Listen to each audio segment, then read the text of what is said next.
Ο Απόστολος Γιαβράκος ήταν πρακτικός ιατρός από τη Λεβέτσοβα της Λακεδαιμονίας και αγωνιστής της Επαναστάσεως του 1821. Μοιήθηκε στη Φιλική Εταιρεία και μοίησε 11 πλοιάρχους και 10 εμπόρους στις Πέτσες και στη Σπάρτη.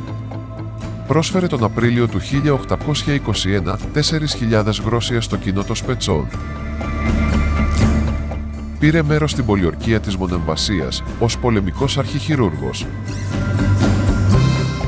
Εγκαταστάθηκε στις Πέτσες και θεράπευε δωρεάν όλους τους τραυματίες από όλο το Αιγαίο. Υπηρέτησε πολλές φορές ιατρός σε πλοία και διέθετε το μερίδιο του υπέρ του κοινού ταμείου για τους άπορους. Όταν έπεσε η Μονεμβασιά, εγκαταστάθηκε εκεί και ίδρυσε νοσοκομείο, έγινε δέφορος του κάστρου της Μονεμβασιάς. Απεβίωσε κατά την επιδρομή του Ιμπραήμ.